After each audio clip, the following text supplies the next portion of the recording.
Bom dia, igreja abençoada do Senhor. Bom dia, Assembleia de Deus do Timbó. Graça e paz da parte do Senhor Jesus, amém? Olha, uma alegria muito grande. Deus me tomou de uma alegria ali que eu não sei explicar. Deus me tomou de uma alegria hoje inexplicável. Eu não sei se porque ontem eu estava cansado, tinha viajado 7 horas de avião, tinha acordado às 5 da manhã, mas hoje assim, Deus me tomou de uma alegria incomparável. Sente-se, fique à vontade, esteja na casa do Senhor. Pode se sentar, por gentileza. Perguntasse para você, quem esteve aqui ontem e está aqui hoje? Dê um sinal. Quem esteve ontem está hoje. Dê um sinal. Muita gente, muita gente. Quem esteve aqui ontem e não está hoje? Errei? Errei? Mas quem está aqui hoje e não estava ontem? Dê um sinal. Está hoje e não estava ontem.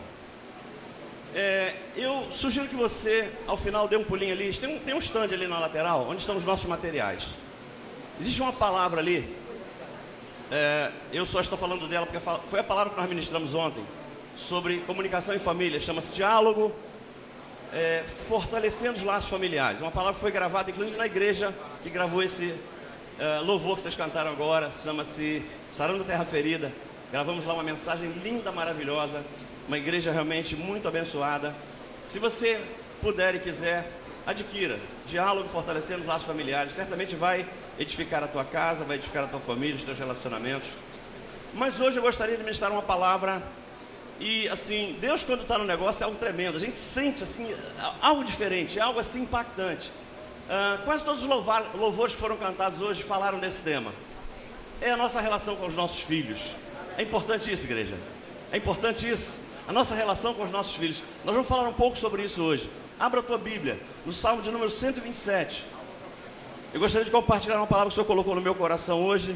Com certeza ela vai te ajudar. Ela vai contribuir para que você possa ser um melhor pai, uma melhor mãe. E por que não dizer um melhor filho, uma melhor filha? Essa palavra tem esse propósito. Nos auxiliar nesse difícil processo de educar os nossos filhos e sermos colunas na casa do Senhor. Esse assunto, confesso, tem me preocupado muito, mas muito e não é pouco. A educação dos nossos filhos. A impressão que eu fico é que a cada ano que passa fica mais difícil educar filhos. Eu não sei se que os meios de comunicação estão entrando no nosso lar, entrando na nossa casa, entrando nos computadores pessoais, nos iPhones, nos iPads da vida aí. A internet tem entrado assim de uma forma muito forte. Então, parece que cada dia a gente perdeu mais espaço na educação dos nossos filhos. Nossos filhos, às vezes, estão sendo educados pela internet, pela televisão. Enfim, nós estamos realmente num desafio muito grande. Então, eu gostaria de hoje trabalhar um pouco esse tema com a igreja. A educação dos nossos filhos. No Salmo 127, no versículo 3, tem uma afirmação interessante. Diz assim: eis que os filhos são herança do Senhor, e o fruto do ventre, o seu galardão. Vamos orar, sentados mesmos, em reverência à palavra de Deus. Inclina a tua cabeça, vamos orar a Deus. Senhor Deus, Pai querido, esta é a tua palavra. Pai, usa-nos, instrumentos teus, canal teu, que nós possamos ser, Pai, úteis à edificação da tua igreja. Deus, eu não vim aqui edificar a fé de ninguém, eu não vim aqui avivar ninguém, eu não vim aqui evangelizar ninguém, eu vim ministrar a tua igreja, algo que possa fazer a diferença na nossa relação com os nossos filhos, algo que possa fazer de cada um de nós melhores pais, melhores mães, melhores filhos e melhores filhas. Faz com que a tua palavra seja rema, seja viva, seja verdadeira e possa fazer a diferença. Fala aos teus filhos algo que eu não posso falar. Usa, Pai, a minha boca, usa, Pai, a minha mente, usa o meu ser, para que nós possamos ser aqui, Pai, edificados somente e tão somente pelo Senhor e pela tua palavra. Eu peço que seja assim, em nome de Jesus. Amém, igreja? Amém. Amados, quantos creem que a afirmação que nós fizemos é verdadeira? Filhos são herança do Senhor. Dê um sinalzinho para mim assim. Quantos creem que isso é verdade? É verdade isso? Filhos são herança do Senhor? Então a pergunta que fica é essa: por que será que nós encontramos alguns filhos dando tantos problemas aos seus pais? Pode parecer incoerente. Bom, se filhos são herança, por que será que nós encontramos filhos dando tanto problema para os seus pais? E é interessante que A igreja não está livre disso. A igreja não está livre disso. Nós encontramos na igreja esse tipo de problema. E eu aprendi algo interessante da parte do Senhor. Herança, ouça, herança por si só não é necessariamente uma bênção. Espera aí, pastor, aí o senhor pegou pesado. Porque essa herança aqui é do Senhor. Essa herança é do Senhor. Amados, ainda assim, o que vai determinar se uma herança vai ser bênção ou não vai ser bênção é o que eu e você vamos fazer com a herança. Quantos conhecem aqui uma família que recebeu uma boa herança em dinheiro? E aquela herança foi a ruína de todos os relacionamentos. O que se brigou por causa daquela herança foi uma grandeza. Foi parar até na justiça. Daí eu afirmar que, dependendo daquilo que a gente fizer com a herança, ela pode e deve ser bênção. Mas isso não é garantia absoluta. O que vai fazer a diferença na minha vida e na tua vida é nós cumprirmos os princípios de Deus. Isso em todas as áreas. Se nós cumprirmos os princípios de Deus, vamos ser prósperos, vamos ser abençoados.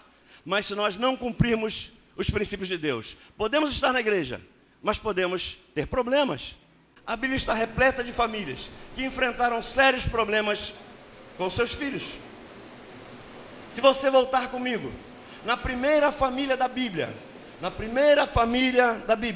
você vai ver esse tipo de problema. Pai enfrentando problema com o filho.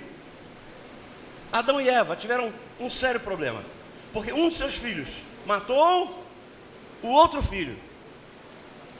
Prova de que isso é um problema há muito tempo, não é de hoje. Eu até reconheço que hoje em dia está mais difícil, mas esse problema sempre foi real, sempre foi vivido por muitos homens e mulheres de Deus ao longo da história da humanidade. Eu gostaria de usar, para ilustrar aquilo que a gente vai falar, eu gostaria de usar 3 famílias da Bíblia. E não vou usar famílias desconhecidas. Eu vou usar 3 famílias muito conhecidas da Bíblia. Eu diria que são famílias emblemáticas, porque o problema que eles viveram teve a ver com filhos e teve a ver com o princípio do qual nós vamos falar hoje. Se você ver a família do grande sacerdote Eli, um homem de Deus, o grande sacerdote Eli, aquele homem que quando Ana chegou ao templo, foi ele que orou por ela, ela era estéril. Ele viu aquela mulher ali orando, se derramando ali no templo, ele orou por ela. O filho de Ana nasce, Samuelzinho, e ele vai ser entregue no templo, justamente ao sacerdote Eli. Esse homem recebe Samuel, o educa, o cria no templo. Ele ficaria ao serviço da obra do Senhor toda a sua vida. E foi justamente o sacerdote Eli que recebeu esse jovem. Foi o sacerdote Eli que, quando Samuel não entendeu a chamada de Deus, e por algumas vezes perguntou: Eli, é o senhor que está falando comigo? Ele disse assim: não, Samuel, eu entendi, já tive a revelação do Pai. Quando você ouvir mais uma vez o chamado, diga assim: eis-me aqui, Senhor. Esse mesmo sacerdote Eli, a Bíblia diz em 1 Samuel 2,12, 1 Samuel 2,12 assim: eram, porém, os filhos de Eli, filhos de Belial, e não se importavam com o Senhor. Algo que chama a nossa atenção: esse homem era um sacerdote, não era um homem qualquer. Eu creio que ele fosse temente a Deus, estivesse em comunhão com Deus, em comunhão com a igreja, mas ainda assim, os filhos dele eram reconhecidos como filhos de Belial.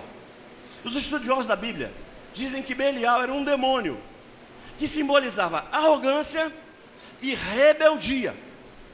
Olha que coisa terrível. Hófni e Finéias, eles eram filhos de Eli, eles foram ordenados sacerdotes, eles estavam no pleno exercício dos seus ministérios, mas a vida que esses rapazes viviam, a vida que eles viviam, estava longe de ser digna de elogio. A vida desses moços era algo condenável aos olhos do Senhor. Mas tem mais. Eu gostaria de usar também a vida de um homem, santo homem de Deus, o profeta Samuel. Ninguém tem dúvidas aqui de que Samuel foi um grande homem de Deus, um grande profeta, o grande profeta Samuel. Mas 1 Samuel 8, no versículo 1 fala: quando Samuel ficou velho, pôs os seus filhos como juízes de Israel. Verso 3. Porém, não seguiram o exemplo do pai. Aqui está um caso clássico de sintoma de desobediência. O pai até dava exemplo, mas eles não seguiam o exemplo que o seu pai dava. Ele pode ter sido um grande profeta lá fora, mas não foi profeta dentro da sua casa. Ele pode ter feito muitos discípulos lá fora, mas não fez discípulos dentro da sua casa. O nosso primeiro campo missionário é a nossa casa, é a nossa família. É lá que nós somos desafiados todo dia a provarmos se somos realmente homens e mulheres de Deus. Amém, igreja? Amém. Mas eu gostaria de usar mais um exemplo para completar. Falamos de um profeta, falamos de um sacerdote, mas eu gostaria de falar de um rei, para você ver que ninguém está livre de passar por problemas, exatamente nessa área. O grande rei Davi, ele foi um grande rei, mas ninguém tem dúvidas de que ele foi um péssimo pai. Um péssimo pai. Foi um guerreiro presente em todas as batalhas que o povo de Israel lutou, mas foi um pai omisso na educação dos seus filhos. Eu ouso dizer que ele foi um homem, e a Bíblia fala isso. Era um homem que o coração dele era comparado ao coração de Deus. Um homem com o coração de Deus, mas com uma família que parecia um rascunho do inferno. Houve de tudo naquela família. Morte de irmão, matando irmão, houve estupro, houve de tudo. O que você imaginar houve na família desse homem. O que eu aprendo, meu amado e minha amada? Eu e você não podemos brincar nem de ser pai e nem de ser mãe, porque o diabo não brinca de ser diabo. O diabo não brinca de ser diabo. Não brinca. Se tem um negócio que nós não podemos acusar o inimigo, é de ser preguiçoso, porque ele trabalha e trabalha duro. A Bíblia diz que ele veio para matar, roubar e destruir. Você sabe qual é o alvo preferido do inimigo? A minha e a tua família. É o alvo preferido dele. É ali que ele gosta de trabalhar, é ali que ele gosta de mostrar as suas garras. Gente, é verdade que educar filhos sempre foi e sempre será um grande desafio nas nossas vidas. E nós temos que entender que se nós não formos bem-sucedidos nessa tarefa de educar os nossos filhos, se nós não formos bem-sucedidos, nós estaremos trazendo problemas para a família, estaremos trazendo problemas para a igreja. Os nossos filhos têm que ser a coluna da igreja de amanhã, amém? Nossos filhos têm que ser coluna dessa igreja. A Assembleia de Deus de Timbó precisa do teu filho e da tua filha para dar continuidade a essa linda obra que Deus começou e quer que ela se perpetue nesse lugar, amém? Ela precisa realmente contar com os teus filhos nessa obra, nessa grandiosa obra. Mas eu hoje gostaria de me aprofundar num único aspecto desse processo de educar filho e filha. Num único aspecto, para a gente ser profundo, a gente não pode ir muito longe. Eu vou me aprofundar na importância do princípio da autoridade na educação dos nossos filhos. O que é que o princípio da autoridade pode construir de caráter na vida do meu filho e na vida do teu filho? Eu gostaria de entrar nessa mensagem afirmando que os responsáveis por ensinar o princípio da autoridade aos nossos filhos somos nós, eu e você.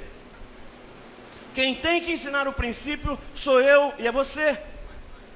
Se você constatar qualquer problema no teu filho ou na tua filha, de insubordinação, de falta de disciplina, de rebeldia, não dá para acusar ninguém. É verdade que muita gente ajuda a gente nesse processo de educação dos nossos filhos. Muita gente ajuda. A escola ajuda, a igreja ajuda, às vezes os avós ajudam, às vezes uma pessoa que trabalha na nossa casa ajuda. Tem muita gente ajudando a gente. Mas eles não são responsáveis, eles são ajudadores.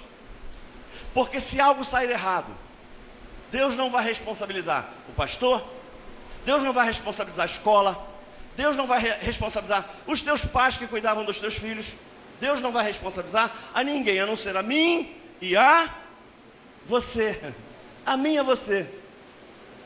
Amados, para nós construirmos esse princípio da autoridade na vida dos nossos filhos, nós temos que entender que a autoridade está sustentada, ouça que isso é importante, a autoridade está sustentada por 3 pilares. Se faltar um desses pilares, a casa cai. Primeiro pilar que sustenta a autoridade tem a ver com o que está registrado em Romanos 2:21. Diz assim: você que ensina aos outros, por que é que não ensina a você mesmo? Se afirmas que não se deve roubar, por que é que você mesmo rouba? Que pilar é esse? É o pilar da autoridade moral. Pastor, como é que eu construo esse pilar na vida do meu filho? É vivendo aquilo que você tenta ensinar a eles. Eles têm que ver você vivendo, em primeiro lugar, esse princípio na tua vida. Nós só construímos esse pilar vivendo aquilo que a gente ensina. Nós precisamos demonstrar com as nossas vidas que nós também nos submetemos às autoridades. Nós temos que ser exemplo, igreja. Nós temos que ser exemplo. Tem que partir de nós. Não basta falar, tem que viver. Não basta decorar um monte de versículos e chegar para um filho e para uma filha e declamar um monte de versículos. Não funciona. Eles vão ter que ver que a gente vive cada um desses versículos que a gente estiver recitando. Eu tenho que recitar com a minha vida e não com a minha boca. Posso ouvir um amém? Amém. Deixa eu falar com as esposas, com as mães, com as mulheres. Porque se tem um problema que eu tenho encontrado de uma forma absurda, é esse. Minha amada, não dá para conquistar a autoridade sobre o teu filho e sobre a tua filha se eles assistem você questionando a posição de cabeça do teu marido todo dia. Se você questiona a posição dele de cabeça, líder da casa, todo dia, como é que os teus filhos vão acreditar que você preza, que você gosta, que você vive o princípio da autoridade? Se você questiona a posição dele de sacerdote do lar todos os dias, se você, ao invés de honrá-lo, você critica ele todo dia e toda hora. Gente, isso é sério. Isso é sério. Aquilo que a gente faz ensina muito mais do que aquilo que a gente fala. Um exemplo vale mais do que 1000 palavras. Nós temos que acreditar nisso. E você também, maridão? Maridão veio? Maridão veio? Não dá para conquistar a autoridade, meu amado, sobre a vida dos seus filhos, se eles não veem você respeitando, por exemplo, a autoridade do pastor. Se você em casa fala mal do teu gerente, do teu patrão, do teu chefe, se você critica os governantes, nós temos que viver primeiro o princípio na nossa vida. A Bíblia fala: por que você ensina a roubar? Se você rouba, se você diz que não pode roubar, se você mesmo rouba, é a Bíblia que está dizendo, não sou eu. Nós temos que viver o princípio, em primeiro lugar, na nossa vida. Nós temos que viver esse princípio na nossa vida. Não dá para criticar autoridades, amado. Eu sei que as autoridades, de modo geral, deixam a desejar, mas a minha Bíblia diz que eu tenho que orar pelas autoridades, e não criticar. É verdade isso? Orar pelas autoridades. Entenda. Não dá para dizer para um filho ou para uma filha: você não pode mentir. É feio mentir. Não quero ver você mentindo. Se toca um telefone e a primeira coisa que o pai faz é pegar um filho que passa correndo e fala: vem cá, fala que eu não estou não. Ou então, alguém chama no portão e a mãe pega o primeiro filho que passa e diz assim: vai lá fora e diz que eu não estou em casa. Teus filhos não vão acreditar que é feio mentir. Não vão de maneira nenhuma. Não dá para dizer para um filho e para uma filha: olha, não se deve roubar. É feio roubar, é pecado roubar. Se, por exemplo, na tua casa tem luz clandestina, se tem água clandestina, se tem sinal de TV a cabo clandestino, se tem sinal de internet banda larga clandestino, eles não vão acreditar, eles não vão achar que é sério. Não dá para dizer para um filho que não se deve roubar. Se você tem na tua casa DVD pirata e CD pirata. Ou você acha que quem pirateia CD e DVD não sabe que tem crente que compra DVD pirata e que tem crente que vem, que compra CD pirata? Porque se um desses camelôs pirateia DVD pirata, CD pirata, não é para vender para ímpio. Ele sabe que ímpio nem conhece esses cantores. Ele pirateia para vender para crente. É para crente que ele vende. Agora você imagina, igreja, amada igreja, você imagina o testemunho que você está dando para um ímpio que está vendendo para você que é crente um DVD pirata e um CD pirata. Que testemunho você está dando para esse homem? Sabe qual é a chance de você alcançá-lo com o Evangelho de Cristo? Zero. Exatamente zero. Gente, o que você faz, o que eu faço, ensina muito mais do que aquilo que nós falamos. Pai e mãe, você não tem noção do quanto influencia o teu filho aquilo que ele vê você fazendo. Amado, eu costumo dizer, segundo pilar que sustenta a autoridade, tem a ver com o que está registrado em Jó. Vamos ler o que está escrito aqui? Decorrido o turno de dias, seus banquetes, chamava Jó os seus filhos e os santificava. Levantava-se de madrugada e oferecia holocausto segundo o número de todos eles. Pois dizia, talvez tenham pecado os meus filhos e blasfemado contra Deus em seu coração. Assim, o fazia continuamente. Amados, olhem para mim. Qual é o pilar que está aqui que sustenta a autoridade? É o pilar da autoridade espiritual. Como é que eu construo esse pilar na vida do meu filho? Independente do comportamento que eles tenham, eu tenho que abençoar a eles, porque eles são meus filhos. Se eles tiverem cometido algum ato de indisciplina, eu vou discipliná-los. Mas eu não posso deixar de construir essa autoridade espiritual na vida deles. Eu tenho que os abençoar, eu tenho que interceder por eles, eu tenho que fazer propósito por eles, eu tenho que orar por eles. Eu tenho que fazer isso incondicionalmente.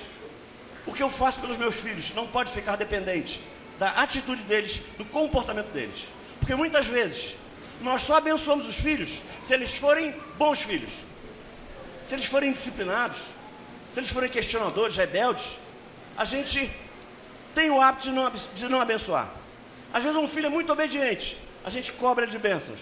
O outro é super desobediente, é super rebelde, a gente larga de mão, deixa de lado. É um erro. Jó podia dizer assim, olha, meus filhos já são grandes, meus filhos já vivem nas suas casas, eu já dei para eles o que eu podia dar, eu já semeei a boa semente, agora é com eles, agora o problema é deles, cada um dê conta de si. A salvação é individual, cada um nasce com livre-arbítrio. Se eles quiserem andar nos caminhos do Senhor, andem, se não quiserem, não andem. Jó não fez isso. Jó não fez isso. Os filhos dele não eram mais crianças, estava cada um na sua casa, mas ainda assim esse homem, com sabedoria de quem é responsável por ter autoridade moral sobre os filhos, ele intercedia, ele orava, ele fazia sacrifícios, e era um holocausto para cada filho. Responsabilidade muito grande, meu amado, muito grande, minha amada, que nós temos diante de Deus, de cuidarmos muito bem da herança dele. Filhos são herança do Senhor, não são nossos. Amados, eu tive um caso na minha vida, e eu falo aqui com muita tranquilidade. Já falei isso na frente dele, ele sentado no primeiro banco. Eu me recordo quando meu filho era pequeno, tinha uns 18 anos. Ele havia passado para a faculdade, eu estava muito alegre. Ele havia passado para uma faculdade e eu dei um carro para ele. E aí ele, num belo sábado, ele fala assim, pai, eu vou lá em Ipanema, num bairro que tem na zona sul do Rio. Eu vou lá em Ipanema, numa danceteria com os meus amigos de faculdade. Ele caminhou muito tempo no evangelho com a gente, muito tempo. Mas naquele momento ele estava desviado, passando por aquele período difícil da adolescência. Ele estava... E eu respeitei, eu sabia que eu o alcançaria algum dia. E orava por ele. Mas eu cometi uma bobagem, eu cometi uma asneira. inominável. Inominável. Eu achei que ele já tinha boa semente, que ele tinha o temor do Senhor. O que eu falei para ele? Filho, não vá lá não, filho, lá é perigoso. Poxa, não vai lá não. Olha, já são 9h30. Você vai fazer lá 9h30 da noite. Ele falou, não pai, não vou agora não. Eu vou sair daqui às 10h30. Vai começar às 11h30 lá. Eu falei, meu Deus, só a graça. Só a graça. Só a graça. Ele ia passar por ruas perigosas. Muito perigosas. Eu falei, filho, não vá. Não vá, filho. Vai que tem uma briga lá. Se sair uma briga nessa danceteria, é o que tem de mais comum. Sai uma briga lá. Vai que na volta você tem um acidente de trânsito. Vai que na volta tem bala perdida, tem tiro, tiroteio. Não vá, filho. Ele falou, não pai, eu vou. Já combinei com os meus amigos. Eu vou. O que eu deveria ter feito como pai? Não vai. Eu não vou deixar que você corra esse risco. Eu sou responsável pela tua vida. Você ainda não constituiu a tua família. Você está vivendo debaixo da minha família. E eu tenho responsabilidade diante de Deus, de cuidar de você, de interceder por você, de cuidar da sua vida. Eu num ato de insanidade. Num ato de insanidade. Eu disse a ele assim, olha, você quer ir? Eu vou. Então você vai. Mas você vai por tua conta e risco. Eu não te abençoo. Vai, quero ver se você vai. Vai por tua conta e risco, eu não vou te abençoar. Pode ir. O que ele fez? O que ele fez, igreja? Foi, lógico. Óbvio que ele foi. Ele foi. Ele não dormiu porque estava lá. E eu não dormi. Porque cometi uma asneira. Gente, ouça. Imagina se sai tiro lá. Imagina se ele bate carro. Imagina se ele é alvo de uma bala perdida. Ah, mas eu não estaria aqui dando esse testemunho. Eu estaria lá me corroendo de remorso por não ter abençoado ele no momento ímpar da vida dele, no momento onde ele estava em desobediência. Quantos me compreendem? Digo amém. A igreja me compreende, eu tenho certeza. Mas como eu creio que a Assembleia de Deus do Timbó não tem problema nem na área moral e nem na área espiritual, posso ouvir um amém? Eu acho que tem. Eu fiquei na dúvida. Posso perguntar de novo? Vou dar mais uma chance. Eu fiquei na dúvida. O pastor também ficou, não ficou? Ficou na dúvida? Como eu sei que essa igreja não tem problema nenhum, nem na área moral e nem na área espiritual, amém? Amém. Agora sim. Então eu vou falar da outra, que é a mais complicada de todas. O terceiro pilar que sustenta o princípio da autoridade. Tem a ver com o que está em Colossenses 3:21. Colossenses 3:21. Na versão que eu anotei está assim: pais, não irriteis seus filhos, para que eles não desanimem. Qual é o pilar que está aqui? É o pilar da autoridade psicológica. É o pilar da autoridade psicológica. Porque o que falta a muitos pais, principalmente na igreja, não é a autoridade moral, não é a autoridade espiritual. O que falta a muitos pais é a habilidade para exercer autoridade. Às vezes a gente tem todos os requisitos para exercer a autoridade, mas não temos habilidade. E se nós estivermos bem na área moral, e se nós estivermos bem na área espiritual, mas se nós não tivermos habilidade para exercer a autoridade, a gente coloca tudo a perder. Ouça, além de não construir um caráter reto na vida dos nossos filhos, nós ainda colocamos a nossa relação em risco. Colocamos o nosso relacionamento no chão, no buraco. Destruímos o nosso relacionamento. Por quê? Porque falta habilidade na hora de exercer a autoridade. Ao invés de criarmos filhos obedientes, ouça, gente, isso é sério. Se nós não tivermos habilidade, ao invés de construirmos, de criarmos filhos obedientes, nós vamos criar filhos revoltados. Você deve conhecer alguém muito perto de você, cujos filhos são revoltados, não estão nem na igreja, são revoltados com a forma como os seus pais os tratam. Os pais amam e amam muito, mas não têm habilidade nenhuma na hora de exercer a autoridade. Então nós temos que desenvolver habilidade para ser educador dos nossos filhos, senão nós vamos perder a amizade deles. Posso ouvir um amém? Amém. Amado, deixa eu falar um negócio, grito. O que eu mais ouço é isso, meu Deus, grito. Nunca foi demonstração de autoridade, gente. Grito nunca foi demonstração de autoridade. Parece que alguns pais acham que quanto mais eles gritam, mais eles demonstram para o filho que eles têm autoridade. Só que é o contrário. Quem tem autoridade não precisa gritar. Você se lembra como é que era na época dos nossos pais? Nossos pais olhavam para a gente assim, ó. Acabou. Acabou. Bastava um olhar. A gente tinha entendido claramente o recado que eles estavam dando. Era claro para a gente. Eu tenho certeza que o grito só chega quando a autoridade já foi embora, ó, há muito tempo. Aliás, o grito é a maior demonstração de falta de autoridade. É verdade. Por isso eu gostaria de investir um pouquinho de tempo para nós nos aprofundarmos um pouquinho mais nessa terceira área. Porque tem muita gente que chega até aqui e diz assim: pastor, olha, eu estou convencido de que tudo que o senhor falou é verdade. Não tenho dúvidas, tudo que o senhor falou é verdade. Aliás, eu já sabia de tudo isso. Não tem novidade nenhuma para mim aqui. Eu já sabia de tudo isso. Só que tem uma verdade, pastor, que o senhor não sabe. Os meus filhos não me obedecem. Eu não consigo fazer com que eles me obedeçam. Olha que eu me esforço, mas os meus filhos não me obedecem. Não me obedecem. Eu gostaria de refletir com a igreja sobre 3 passos que todo pai e toda mãe que não tem ainda a autoridade sobre os seus filhos devem dar, tenham que dar, se eles quiserem ensinar esse princípio aos seus filhos.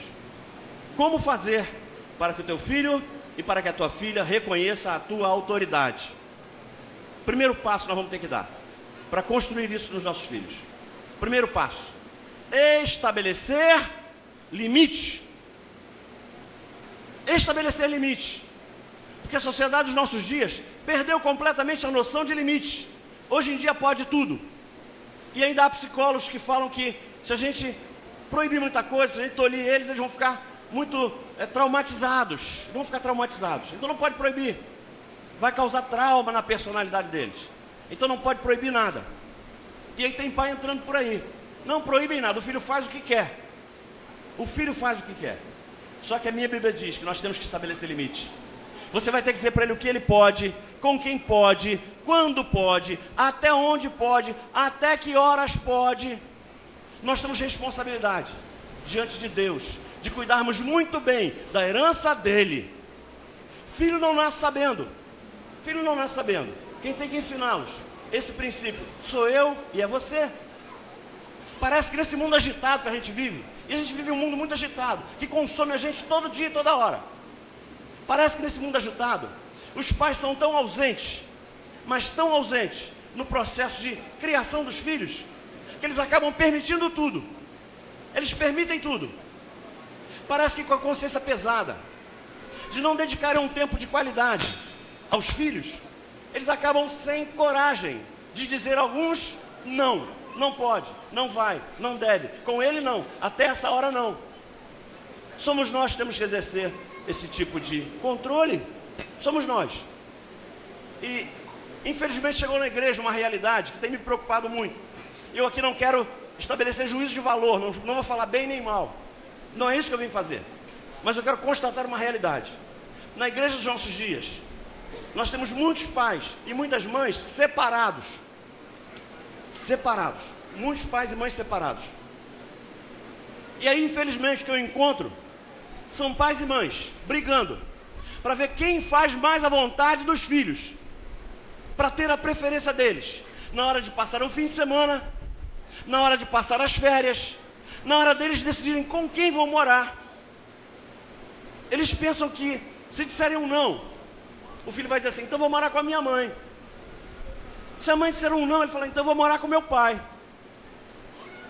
Então tem pai que aceita que os filhos façam tudo, são incapazes de dizer um não, mesmo quando eles estão absolutamente errados, são incapazes de confrontar um filho e de confrontar uma filha, mesmo sabendo que eles estão indo para o buraco. É uma realidade que eu tenho visto de uma forma muito séria, muito séria. Só que a minha Bíblia diz, a tua também diz, que é sim, sim e não, não. Pode, não pode, não pode. Gente, nós temos sido negligentes nessa área.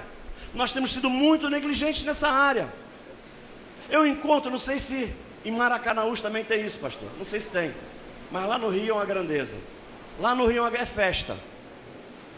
Eu não sei se ela veio, nem se tem aqui. Mas tem mãe permitindo que a sua filha comece a namorar com 12, 13 anos.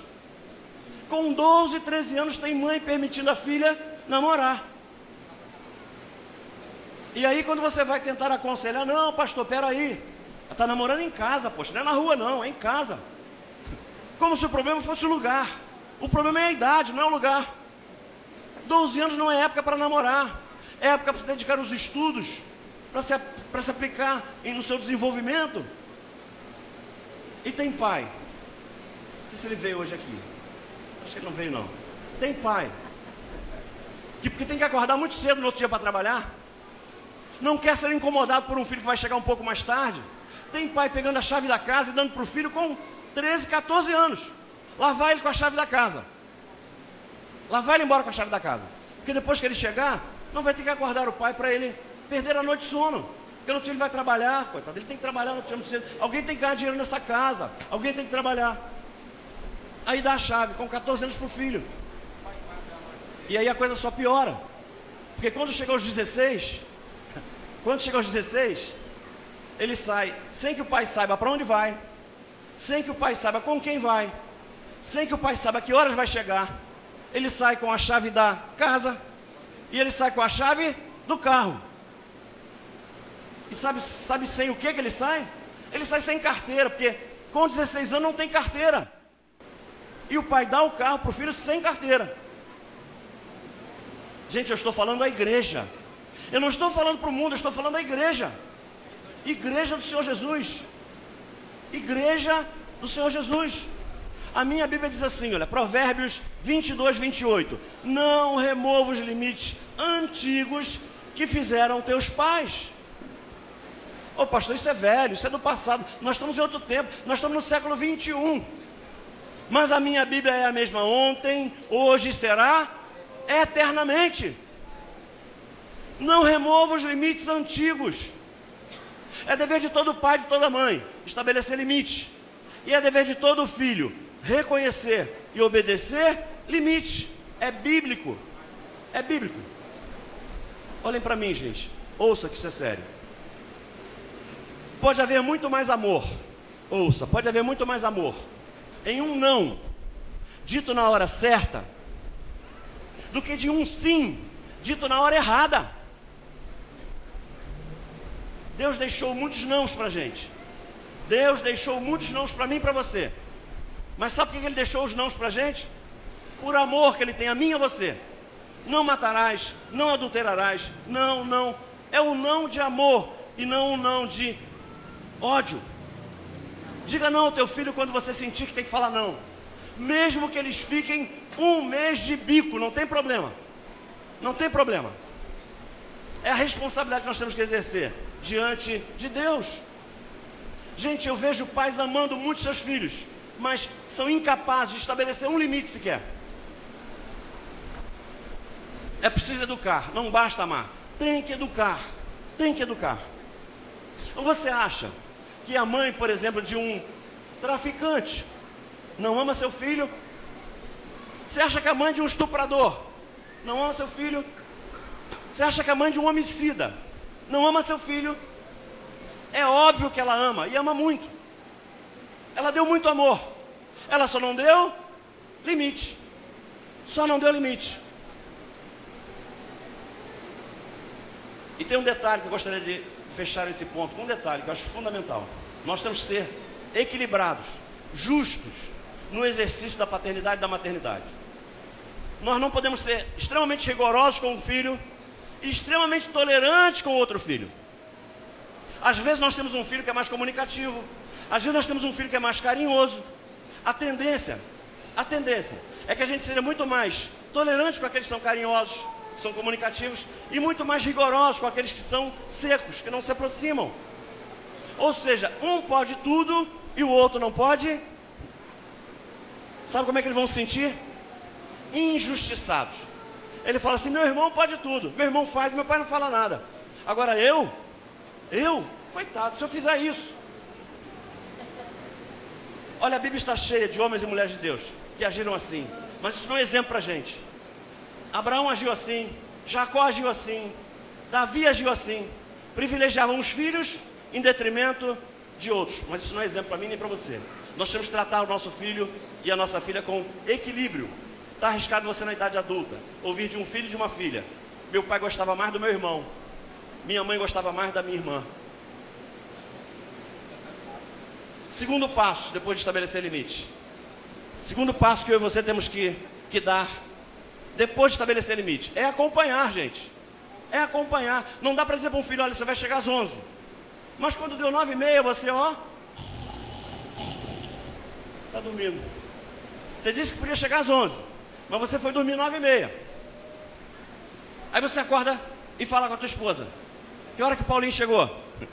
Aí ela fala assim: sei lá, fui dormir. Nenhum dos dois sabe que hora chegou. Você estabeleceu o limite, mas não acompanhou se esse limite foi obedecido. Gente, não basta dar presente, é preciso estar presente. Os nossos filhos, eles vão requerer de mim e de você a nossa presença, a nossa participação. Eles vão se sentir mais amados se nós estivermos próximos, acompanhando passo a passo aquilo que eles estão fazendo. E esse passo tem que ser dado, de acompanhar a vida dos filhos, tem que ser dado por mãe e pai. Porque eu vejo um jogo de empurra aqui nessa hora que só a graça do Eterno. É um jogo de empurra que só a misericórdia. O pai empurra para a mãe e a mãe empurra para o pai. Nenhum dos dois quer assumir esse controle, porque é chato, desgasta. Então acaba passando a bola para o outro e nenhum dos dois acaba exercendo esse princípio. Mas aí você estabeleceu o limite. Você foi acompanhar o limite e eles não obedeceram. É aqui também assim? Combinou tudinho, vai chegar às 11. Está tudo combinado. Mas só que na hora deles chegar, chegaram 00:30. Estava tudo combinado. Mas eles chegaram depois. Qual é o terceiro e decisivo passo que, se você não der, você não constrói esse princípio na vida dos seus filhos? Você vai ter que corrigi-los quando você constatar qualquer desobediência. Gente, só funciona assim. Só funciona assim. Não se ensina sobre obediência sem aplicar alguma disciplina por desobediência. O ser humano é assim. O ser humano é assim. Vamos imaginar, quer ver um exemplo? Vamos imaginar que eu estou indo para pegar um avião lá no aeroporto, lá em Fortaleza. Vamos imaginar o pastor, profetizar sobre a vida do pastor. O pastor está indo lá para pegar um voo. Aí ele está numa daquelas Hilux importada. O pastor recebe? Hilux importada, 4x4. Freio ABS, EBD, airbag quádruplo, quíntuplo. Airbag, tudo que é lado, até no teto. Aí ele está cheio de pressa. Aí ele vai perder o voo se ele não se apressar. Aí ele sabe que a velocidade em algum trecho é 60. Ele vai andar 60? Pastor, vou passar para mim, não quero preocupar não. Vamos supor que sou eu. Será que eu vou andar 60? Não vou. Agora, se eu souber que tem um radar que vai me multar, aí eu vou respeitar. Por quê? Vai haver uma punição se eu não respeitar. O ser humano é assim. Não adianta a lei dizer assim: olha, se você matar, é proibido matar, não pode matar. Ah, tá legal. Mas o que vai acontecer? Não vai acontecer nada. Não funciona a lei assim. A lei tem que dizer assim: ó, é proibido matar. Se você matar, vai 30 anos de cadeia. Aí a lei vai ser obedecida. Não se ensina sobre obediência sem aplicar alguma disciplina por desobediência. Olha o que a palavra de Deus diz em Hebreus 12:11. Olha que interessante, Hebreus 12:11. Diz assim na versão que eu anotei: quando somos corrigidos, isso no momento nos parece motivo de tristeza e não de alegria. Porém, mais tarde, os que foram corrigidos recebem como recompensa uma vida reta e de paz. Uma vida reta e de paz. Toda vez que nós somos corrigidos, nós não gostamos. Ninguém gosta de ser disciplinado. Ninguém gosta de ser corrigido. Ninguém gosta de ser chamado a atenção. Se alguém falar que gosta aqui, eu vou ter dúvidas. Ninguém gosta. Olhem para mim, ninguém gosta de ser corrigido. Ninguém gosta de ser disciplinado. Mas se você disciplinar na idade onde eles são crianças, quando eles chegarem na idade adulta, eles vão agradecer a você por você tê-los disciplinados. Ele vai falar assim: meu pai tinha razão, meu pai estava certo. Eu tinha realmente que passar por aquele processo. Se meu pai não me disciplinasse, se minha mãe não me disciplinasse, eu teria me desviado. Quando eles são pequenos, eles não entendem, mas quando chegarem na idade adulta, eles vão ver que nós tínhamos razão. E eu encontro o pai e mãe dizendo o seguinte: mas pastor, peraí, disciplinar filho tudo bem, mas a partir de que idade? Meu filho é muito pequenininho, minha filha é muito pequenininha. Poxa, é uma gracinha, pastor. Aí você pega a criança no colo, a mãe pega a criança no colo pequenininha. Chega alguém do lado, ela mete a mão na cara. Eu sei que aqui não tem isso não, isso é lá no Rio de Janeiro. Sei lá, pra lá. A criança é tão bonitinha, tão engraçadinha, mas ela mete a mão, puxa o cabelo. Ela joga a chupeta no chão 3 vezes. A mãe pega e ela joga no chão. Você tem que começar a disciplinar os seus filhos. A partir do primeiro sinal, ouça, a partir do primeiro sinal que ele der de desobediência, ele pode não falar ainda, mas se você perceber que ele está confrontando a tua autoridade, você tem que se impor. Você tem que exercer a tua autoridade. A palavra de Deus diz em Provérbios 13, 24: o que retém a vara aborrece a seu filho, mas o que o ama, cedo disciplina. É cedo. Quanto mais cedo começarmos esse processo, mais chance nós temos de ser bem-sucedido. Quanto mais tarde começarmos o processo, menos chance temos de ser bem-sucedido. Posso ouvir um amém? Sem contar que tem um agravante aqui. Filhos que não aprendem sobre esse processo de respeitar a autoridade, filhos que não aprendem esse processo, quando eles chegarem à idade adulta, e eles tiverem os seus filhos, como é que eles vão dar aos filhos deles aquilo que eles não receberam? Como é que eles vão ensinar algo que eles mesmos não aprenderam? A gente só dá aquilo que a gente tem.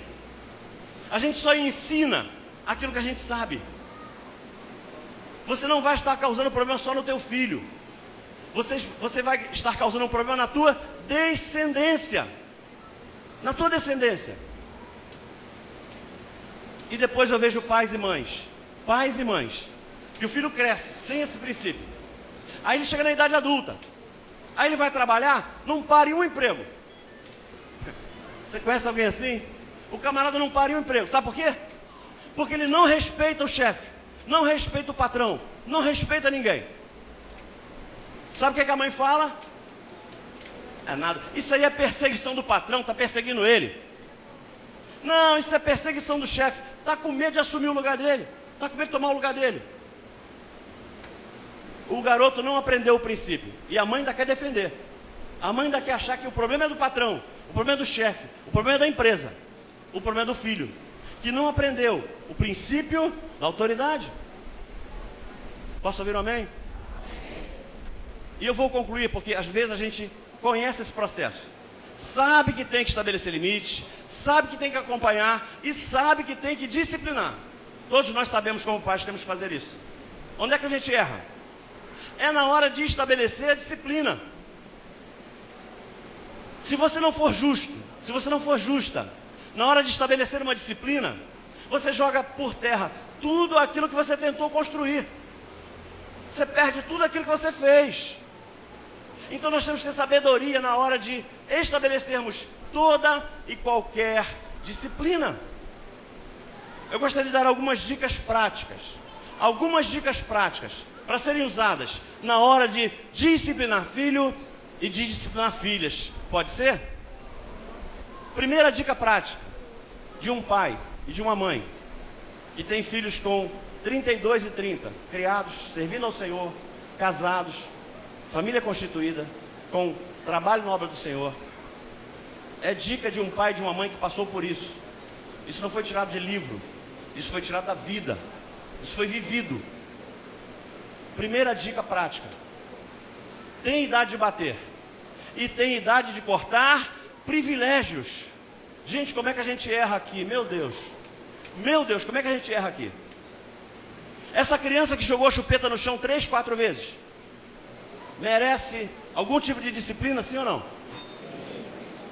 Aí tem pai que fala assim, não, pastor, eu não bato. Lá em casa não tem isso. Eu não bato, sou contra, eu não bato. A alternativa que sobra qual é? Cortar privilégio. Aí o pai chega pro filho e fala assim, pequenininho no colo, você vai ficar 6 meses sem chupeta. Ó, tá louco? Não tem sentido. Não é idade de cortar privilégio. Não é idade de cortar privilégio. Ao passo que chega um jovem, e você falou, é 11 horas, tá? Ele chega 00:30, saiu do cinema, foi com os amigos, foi comer uma pizza, foi conversar, chegou 1h30 depois da hora combinada. Tem que ser disciplinado, sim ou não? Tem que ser. Aí o pai ou a mãe espera a criança entrar por dentro da sala e lapt, manda a mão. É idade de bater em filho adolescente? Não é idade de bater. É idade de cortar privilégio. Chega para um rapazinho, aquele garotinho assim, 14, 15 anos, fala assim, olha, nós combinamos 11, você chegou 00:30. Como disciplina, você vai ficar 1 mês sem celular. Dói? Dói? Dói mais que um tapa. Dói mais que um tapa. Vai ficar 1 mês sem celular. Pega a jovenzinha de 12, 13, 14 anos, que foi para casa da amiga e não voltou na hora que tinha que voltar. Você fala assim, olha, você vai ficar 1 mês sem internet. Dói? Dói? Dói pra caramba. Dói pra caramba. Tá claro esse primeiro princípio? Tá claro esse primeiro princípio? Bater quando não é para bater, fere, machuca. Bater quando é para bater, educa, corrige. Amém? Segunda dica prática para educar filhos, para disciplinar filhos. Pai e mãe, ouça que a gente erra. Eu não sei aqui em Maracanã hoje, pastor, mas lá no Rio a gente erra muito nisso aqui. Pai e mãe tem que estar de acordo com relação à disciplina que vai ser aplicada. Gente, tem que estar de acordo, porque senão sabe o que acontece? O filho cometeu um ato de indisciplina, aí a mãe pega e bota ele de castigo. Aí o pai chega, cheio de amor para dar, cheio de saudade do filho. A primeira coisa que o pai faz é o quê? Ir lá e tirar. Também aqui assim? Então é igual lá, não muda nada. Não muda nada, igual lá. Ou então o pai bota o filho de castigo numa correção dura. Vai ficar aí. Aí a mãe fala, ah, que isso? Mas meu pai falou que eu tenho que ficar em casa hoje, mãe, eu não posso nem jogar bola. Seu pai nem está aqui, seu pai foi trabalhar, esquece. Não vou falar para ele não. Ele não vai nem ficar sabendo. Não vou falar para ele não. Pode jogar bola. Um coloca e o outro. Você está construindo o princípio da autoridade. Você está tirando a autoridade daquele que disciplinou. Não se esqueça que a gente está ensinando o princípio da autoridade. Mas você fala assim, mas pastor, a disciplina que a minha esposa determinou foi muito rígida. Pelo amor de Deus. Ela estava aborrecida, estava chateada. A disciplina foi muito dura. Eu tenho aconselhado casais dizendo o seguinte, olha, na frente dos filhos, você vai manter a disciplina, concordando ou não. Você não pode tirar a autoridade dela. Mesmo que depois lá no quarto vocês quebrem o pau. Depois no quarto quebra o pau. Mas na frente deles, quem falou foi seu pai, está feito. Quem falou foi sua mãe, está feito. Não podemos tirar a autoridade do outro. E a última, porque eu acho que meu tempo já acabou. A última dica prática para disciplinar filhos. Outra coisa que a gente erra também grandemente. Amado e amada, pai e mãe, nunca, jamais em tempo algum, ameace o teu filho com uma punição que ele mesmo e ela mesmo sabe que você não vai cumprir. Sabe aquela história do nunca mais?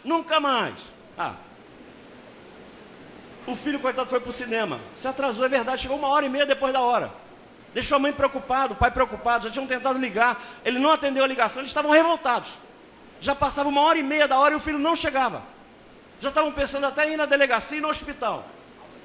Já estavam revoltados. Aí o filho bota o pé do lado de dentro, a mãe fala assim, tu nunca mais vai no cinema. É claro que vai, gente. Basta passar raiva. Na semana seguinte ele já vai no cinema de novo. Mas o que ele vai aprender?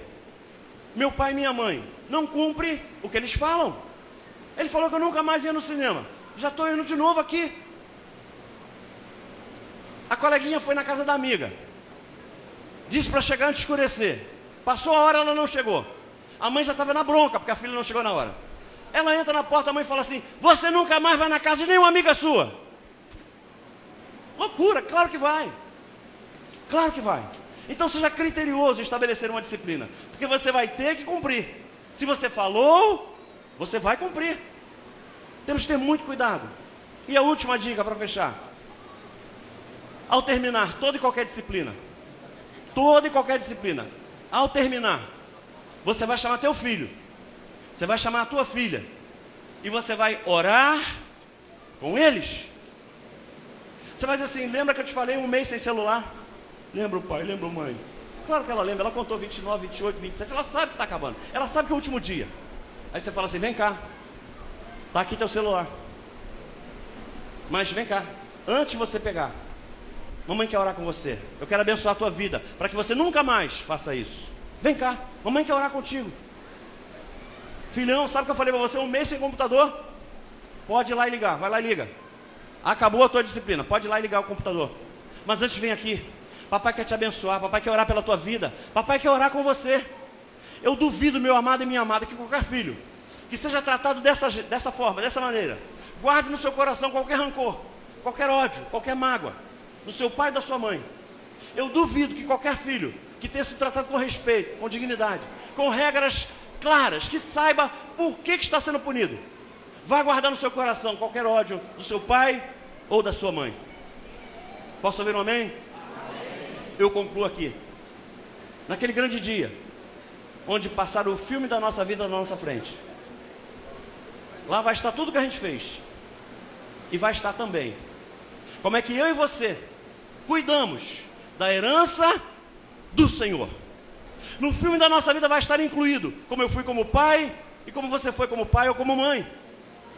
Nós vamos dar conta a Deus de como é que nós cuidamos da herança dele, porque filhos são herança do Senhor. Nós estamos cuidando de algo precioso demais. Não é nem nosso. Não é nem nosso. Nossos filhos querem morar num hotel 5 estrelas. 5 estrelas. Um dia eles se casam e vão embora e não pagam nem a conta. Larga a conta lá para você pagar. Nós vamos dar conta, gente, de como é que nós cuidamos da herança do Senhor. Eu tenho que ter uma consciência muito clara, e você também tem que ter, de como é que você desempenha o papel de pai e de como é que você desempenha o papel de mãe. E se você não tem certeza, se você não sabe exatamente como é o teu desempenho, eu te sugiro algo aqui agora. Pergunte para alguém que vai ser sincero, que vai ser sincera na avaliação que vai fazer de você, como pai e como mãe. Chame o teu filho, chame a tua filha e pergunte a eles, converse com eles, ouça deles, como é que eles te veem como pai, como é que eles te veem como mãe. Eu tenho certeza absoluta de que o teu filho vai ser sincero e vai ser honesto. Gente, nós temos que desenvolver em nós traços do caráter de Cristo. Nós temos que ter esses traços, porque os nossos filhos têm que reconhecer em nós esses traços. Se o meu filho não puder reconhecer em Deus, ou não puder reconhecer em mim traços do caráter do pai, os meus filhos terão muita dificuldade de me chamar de Deus, de pai. Porque toda vez que eles se referirem a mim como pai, eles vão ter dificuldade de chamar a Deus de pai.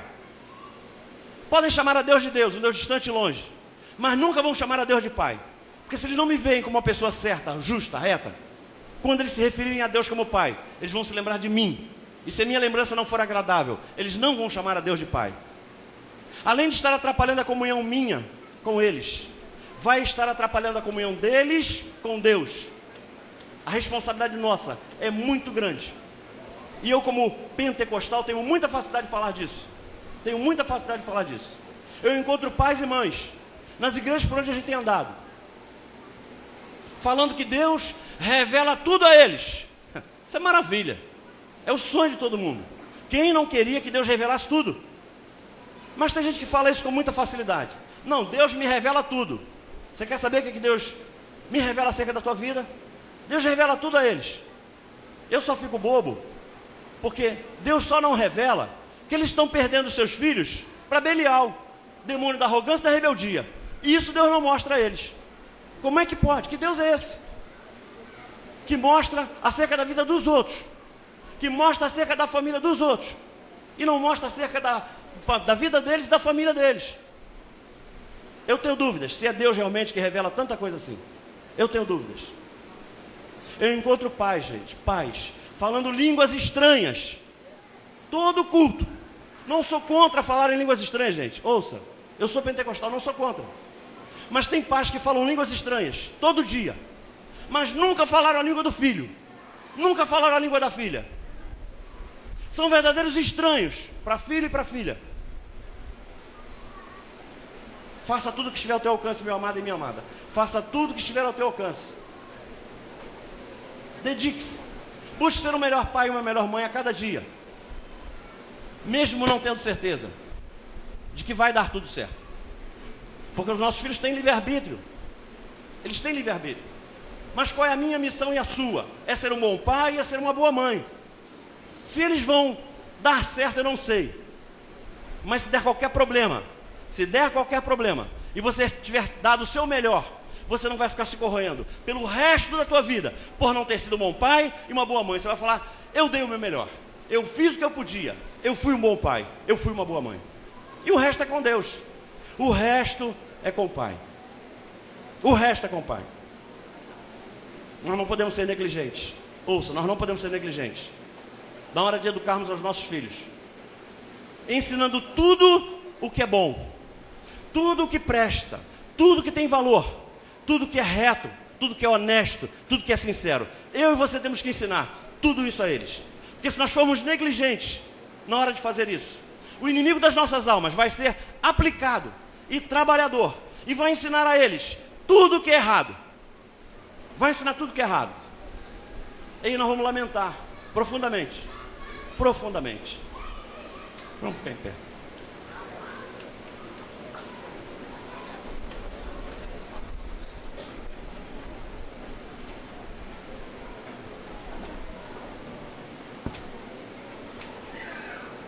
Amados, ouça o que eu vou dizer. A nossa família tem que ter a nossa prioridade. A nossa família tem que ter a nossa prioridade. Eu falei aqui rapidamente sobre um homem de Deus, rei Davi. Foi um rei presente em todas as batalhas, mas um pai omisso dentro da sua casa. E nós temos que ter consciência de que família é o nosso maior patrimônio. É o nosso primeiro campo missionário, a nossa família. De que adianta ganhar o mundo e perder a própria família? Ouça, gente, ouça. A Bíblia cita muitos homens de Deus que foram referência no seu tempo, em alguma área, e não são poucos. Se nós buscarmos na Bíblia um homem que tenha sido referência de fé, todos nós falaremos que o grande Abraão foi o pai da fé. Um homem que foi referência é a fé que todos nós devemos buscar, é a fé de Abraão. Uma fé inigualável. Foi referência para mim e para você. Se nós procurarmos um homem na Bíblia que tenha sido referência de sabedoria, o mais sábio de todos os homens, que tem que ser referência para nós, eu tenho que buscar, você tem que buscar a sabedoria de Salomão. Foi um grande sábio. Um grande sábio. Se nós procurarmos em outras áreas do conhecimento, nós vamos ver que a Bíblia tem muitos homens que foram referência. Mas você corre a Bíblia de Gênesis e Apocalipse, você não encontra um homem só, que tenha sido digno de ser citado como referência, que tenha sido modelo de pai. A Bíblia não cita um homem só, que tenha sido referência de pai, modelo de pai para ser imitado por mim e por você. Não cita. Para Deus mostrar como é que Ele gostaria de nos ver como pais, Deus teve que construir uma parábola, a parábola do filho pródigo. O herói da parábola do filho pródigo não é o filho pródigo. O herói da parábola do filho pródigo é o pai do filho pródigo. Um pai de amor, de graça, de carinho, de comunhão. Um pai que em momento nenhum desistiu do seu filho. Por mais que ele errasse, por mais que ele andasse por caminhos distantes, por mais que ele tentasse ver a morte do pai para pegar a herança, por mais que ele tenha saído e vivido dissolutamente anos, gastando tudo, ainda assim, aquele pai se pôs à porta todos os dias e olhando para o longe, aguardava pela volta do seu filho. Gente, a nossa casa tem que ser um ambiente onde prevaleça a graça de Deus. Eu falava ontem, a nossa casa não pode ser um tribunal. Um tribunal. A nossa casa tem que ser uma central terapêutica, um hospital, que possa receber e tratar muito bem cada um dos nossos filhos. Que filho seja realmente bênção na nossa vida. Que possamos cuidar muito bem dos nossos filhos. Infelizmente, você deve conhecer, porque eu conheço casas que são verdadeiras, eu diria, são verdadeiros orfanatos. O termo certo é esse. Verdadeiros orfanatos. Onde lá vivem crianças sem amor, sem carinho, sem cuidado. Você conhece como é que é um orfanato? Crianças lá carentes, à espera de que venha alguém de fora para lhe dar o que eles não tiveram nas suas casas. Carente de amor, carinho, afeto, compreensão, amizade. Tem casas de servos e servas de Deus que são verdadeiros orfanatos. Crianças lá estão esperando que apareça alguém na rua para adotá-los. E você não tenha dúvidas de que, se acontecer isso na nossa casa, vai chegar lá um delinquente, um traficante, e vai querer adotar o teu filho. Vai aparecer lá um delinquente apaixonado, e vai dizer que ama a tua filha, e vai querer levar a tua filha. Eu tenho dito que a gente não perde filhos na rua. A gente perde filhos dentro de casa. Porque se nós tivermos ganho eles dentro de casa, o mundo não vai seduzi-los. O mundo vai fazer propostas, mas eles vão rejeitar cada uma das propostas que o mundo fizer. Por isso tenha cuidado, carinho, atenção, zelo pela tua família, aqui em especial pelos teus filhos. Pode me dar um louvor, eu vou orar no final. Eu quero orar hoje. Aleluia. Eu gostaria de orar pela tua vida. Deus tem derramado graça sobre a nossa vida, como pai, como mãe.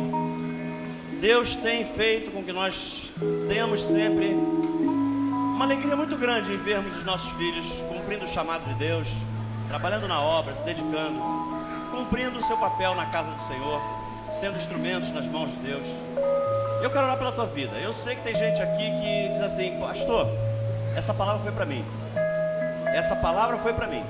Eu tenho filhos desobedientes, eu tenho filhos que são realmente rebeldes, eu tenho filhos que não obedecem a ninguém, eu tenho filhos que me dão trabalho. Pastor, você não tem noção. Você não tem noção do trabalho que eles me dão. Eu tenho dúvidas se colocar em prática somente isso aqui eu consigo reverter a situação. O estágio que meus filhos chegaram é um estágio complicado. Eu quero que Deus aqui te fortaleça. Eu quero que Deus te revista. Eu quero que Deus te dê estratégia. Eu quero que Deus dê a você hoje aquilo que você precisa para tomar uma decisão hoje, de que a partir de hoje você começa a fazer coisas diferentes com relação à educação dos teus filhos. Eu quero que você tenha coragem de vir aqui. Eu quero orar pela tua vida. Eu sei que tem gente aqui que tem sofrido nesse processo de educar filhos. Eu sei que tem gente aqui que já quase desistiu. Sim, não aguento mais, acabou, agora é contigo. Eu não consigo mais, eu não aguento mais, eu não sei o que fazer. Eu já pedi ajuda à igreja, já pedi ajuda à escola, eu já pedi ajuda a muita gente, mas não tive sucesso ainda. Eu quero que Deus te visite hoje. Deus é poderoso para fazer infinitamente mais aquilo que você pensa ou do que você pede. Efésios 3:20. Venha ao altar e se derrame aqui no altar. Altar é local de sacrifício, é local onde você vem pagar o preço de sair daqui com a vitória. Eu sei que tem gente aqui que chegou em casa ontem e viveu algumas dessas coisas que nós falamos hoje. Viveram conflitos, discussão, briga. Foram alvo de muito conflito na relação de pais com filhos. Eu não sei se você é pai, ou eu não sei se você é filho ou filha. Eu não sei se você é mãe, não sei. Mas eu quero orar pela tua vida. Vem aqui. Eu sei que tem gente que pensava em chegar em casa ontem e encontrar o filho, encontrar a filha, mas não encontrou. Estava na rua. Eu sei que tem gente que foi dormir e o filho não tinha chegado ainda. Eu sei que tem gente que gostaria muito que seu filho estivesse aqui hoje, sentado do seu lado, mas eles não servem a Deus ainda. não foram alcançados pela graça redentora de Cristo. Estão vivendo nas suas paixões, nos seus prazeres. Você chora, você sofre. Você gostaria de vê-los ao teu lado, mas essa bênção não chegou ainda para a tua vida. Venha ao altar, eu quero orar pela tua vida. Eu quero orar pela tua vida. Eu vou contar até 5. 1, é o teu tempo. 2, é o teu tempo. 3, é o teu tempo. 4, é o teu tempo. Ricanta chocolate.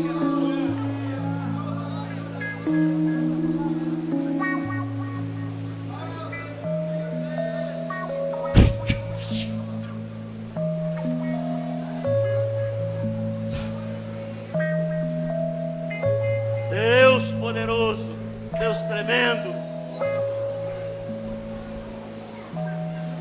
ainda há solução para o teu filho, ainda há solução para a tua filha. Não desista, não desista, não desista. Se você desistir desse processo de exercer autoridade sobre os teus filhos, sabe quem vai assumir a paternidade deles? O inimigo das nossas almas. Ele está pronto. Ele está pronto, esperando que você desista, para tomar conta de vez. E aí o processo de resgate será infinitamente mais complicado. Por isso venha, é um tempo de Deus para a tua vida. É um tempo de conserto. É um tempo de rever comportamentos que não agradaram nem aos filhos e nem a Deus. É tempo de novo nascimento na relação de filhos com pais e de pais com filhos. Na tua cabeça, eu quero orar pela tua vida. Estou aqui na frente, comece a falar com Deus. Comece a buscar no Altíssimo a resposta que Ele tem para cada um de vocês. Confesso que eu não posso fazer nada além de ministrar a palavra e colocar a minha fé à tua disposição. E é o que eu vou fazer agora. Deus Todo-Poderoso, Criador dos céus e da terra, um Deus que antes de ti nenhum outro existiu, e após ti nenhum outro existirá. Só tu és Deus, de eternidade a eternidade. A esse Deus maravilhoso, tremendo, poderoso, eu invoco agora em unidade com a tua igreja. Eu ligo a minha fé, a fé de cada um daqueles que estão aqui, crendo que tem um Deus que ouve a nossa oração, para interceder em favor da vida de cada um destes que aqui no altar estão trazendo o seu sacrifício vivo, estão aqui se expondo, estão aqui clamando por um Deus que ouve a oração dos seus filhos. E mais que isso, um Deus que desce dos céus e entra com providência e dá vitória. Deus, teus filhos estão aqui pedindo algo sobrenatural. Eles não creem mais que nos meios que eles dispõem será possível reverter a situação. Por isso eles confiam somente em ti. Jeremias 33 diz: clama a mim e responder-te-ei, anunciar-te-ei coisas grandes e firmes que não sabes. Eles estão dizendo aqui: Pai, eu não tenho mais solução aos meus olhos. Eu não tenho mais competência para agir. Eu não me sinto em condições de reverter esse quadro. Mas eu peço, Deus, eu invoco o teu nome, que o Senhor possa fazer a obra em meu favor, que o Senhor possa me dar estratégia e me usar para conseguir reverter essa situação, que aos meus olhos é quase que perdida. Deus, entra com providência na vida de cada um dos teus filhos que no altar estão clamando, estão pedindo, estão invocando a tua manifestação poderosa. E eu creio que em curto espaço de tempo, alguma dessas pessoas estarão aqui nesse altar, dando um lindo testemunho de que servem a um Deus maravilhoso, um Deus poderoso, um Deus que dá a vitória. Eles vão entrar por aquelas portas com o seu filho, com a sua filha pelas mãos, prova de que existe um Deus que faz milagre. Deus abençoe cada um daqueles que estão aqui hoje, que ouviram a tua palavra, que deram crédito à tua palavra, que estão dispostos a fazer algo diferente daqui para frente, e que estão dispostos a melhorar como pai, como mãe, como filho e como filha. Eu peço que seja assim, em nome de Jesus. Amém. Graças a Deus. Louvado seja o teu santo, precioso.